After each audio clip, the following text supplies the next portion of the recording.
قصہ بنی اسرائیل کا۔ ابن مسعود رضی اللہ تعالیٰ عنہ سے مروی ہے کہ حضرت موسیٰ علیہ السلام کے ساتھی 6,70,000 تھے۔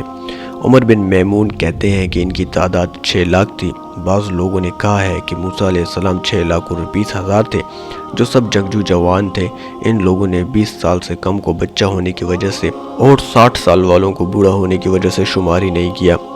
جب وہ یعقوب علیہ السلام کے ساتھ مصر میں داخل ہوئے تو ان کے مردوں اور عورتوں کی تعداد 72,000 تھی۔ جب انہوں نے چلنے کا ارادہ کیا تو اللہ نے ان کو طے کے صحرا بھیج دیا کہ انہیں پتہ ہی نہیں چل رہا تھا کہ وہ کدھر جائیں۔ حضرت موسیٰ علیہ السلام نے بنی اسرائیل کے بوڑھوں کو بلایا اور ان سے اس بارے میں پوچھا تو انہوں نے کہا کہ یوسف علیہ السلام کی وفات کا جب وقت قریب آیا تو انہوں نے اپنے بھائی سے یہ عہد لیا کہ وہ مصر سے اس وقت تک نہیں نکلیں گے جب تک وہ اس کو اپنے ساتھ نہ لے کر جائیں، اس لیے ہمارا راستہ بند ہو گیا ہے۔ بس آپ ان سے یوسف علیہ السلام کی قبر کی جگہ کے متعلق پوچھیں۔ تو ان میں سے کسی کو علم ہی نہیں تھا۔ موسیٰ علیہ السلام کھڑے ہو کر اعلان کرنے لگے کہ ہر اس شخص کو اللہ کی قسم دیتا ہوں جو یوسف علیہ السلام کی قبر کے متعلق جانتا ہو کہ وہ مجھ کو اس کی خبر دے، جو نہیں جانتا تو اس کے کان میری آواز سے بہرے ہو جائیں۔ موسیٰ علیہ السلام 2 آدمیوں کے درمیان سے اعلان کرتے ہوئے گزرے تو وہ دونوں بھی ان کی آواز نہ سن سکے، یہاں تک کہ ان کی آواز کو بنی اسرائیل کی ایک بوڑھی عورت نے سن لیا تو وہ کہنے لگی کہ اگر جو میں تم سے مانگوں وہ مجھے دے دو تو میں تمہیں قبر بتا سکتی ہوں۔ تو موسیٰ علیہ السلام نے انکار کر دیا اور کہا جب تک میں اللہ سے پوچھ نہ لوں میں کچھ نہیں کہہ سکتا۔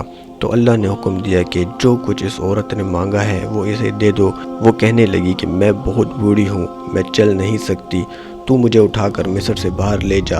یہ سوال دنیا کے متعلق ہے اور جہاں تک آخرت کا تعلق ہے میرا تجھ سے یہ سوال ہے کہ جنت میں جس کمرے میں تو اترے گا تو میں بھی تیرے ساتھ اتروں۔ موسیٰ علیہ السلام نے فرمایا ٹھیک ہے۔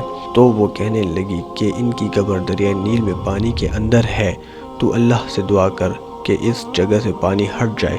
تو انہوں نے اللہ سے دعا کی تو پانی اس جگہ سے ہٹ گیا، اور انہوں نے اللہ سے یہ بھی دعا کی کہ جب تک وہ لوگ یوسف علیہ السلام کے معاملے سے فارغ نہ ہو جائیں طلوع فجر میں تاخیر کی جائے۔ پھر موسیٰ علیہ السلام نے اس جگہ کو کھودا اور یوسف علیہ السلام کو سنگ مرمر کے صندوق میں نکالا اور اس کو اپنے ساتھ اٹھا لیا، یہاں تک کہ ان کو شام میں دفن کر دیا۔ تو بنی اسرائیل کے لیے راستہ کھول دیا گیا تو وہ چل پڑے، اور موسیٰ علیہ السلام ان کے پیچھے اور ہارون علیہ السلام آگے تھے۔ فرعون نے ان کو ڈرایا اور لوگوں کو جمع کر کے حکم دیا کہ وہ بنی اسرائیل کی تلاش میں مرغ کی بانگ سے پہلے نہ نکلے۔ عمر بن میمن کہتے ہیں کہ اس رات اللہ کی قسم مرغ نے بانگ ہی نہ دی۔ آخر فرعون بنی اسرائیل کی تلاش میں نکلا۔ لشکر کے آگے حصے میں حامان 17 لاکھ کی فوج کا کمانڈر تھا۔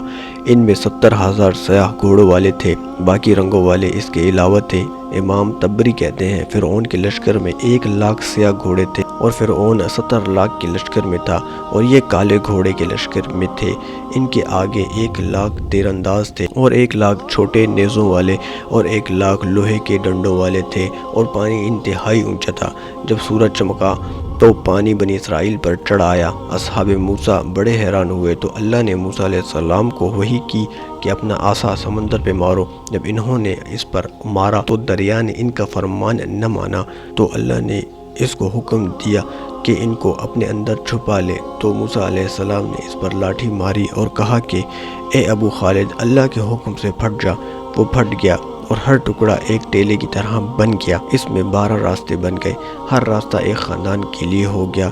ہر 2 راستوں کے درمیان پانی پہاڑ کی طرح اونچا ہو گیا، اور اللہ نے ہوا اور روشنی کو دریا کی گہرائی میں بھیج دیا۔ بنی اسرائیل اس میں داخل ہو گئے، اس میں سے ہر خاندان ایک راستے پر چل پڑا۔ پانی ان کے گرد پہاڑ کی طرح بن گیا، تو وہ سب ایک دوسرے کو دیکھ نہیں سکتے تھے، اس لیے ڈر گئے، اور ہر خاندان نے کہا ہمارے بھائی مارے گئے۔ اللہ نے پانی کی طرف وحی کی کہ وہ اپنے اندر روشن دان بنا دے، تو پانی کے اندر تاکون کی طرح روشن دان بن گئے تاکہ وہ ایک دوسرے کو دیکھ سکیں اور بات کر سکیں، یہاں تک کہ وہ سمندر کو صحیح سالم عبور کر گئے۔ بس یہ تفسیر اللہ کے اس فرمان کی ہے کہ فَأَنْجَيْنَاكُمْ وَأَغْرَقْنَا آلَ فِرْعَوْنَ وَأَنْتُمْ تَنْظُرُونَ۔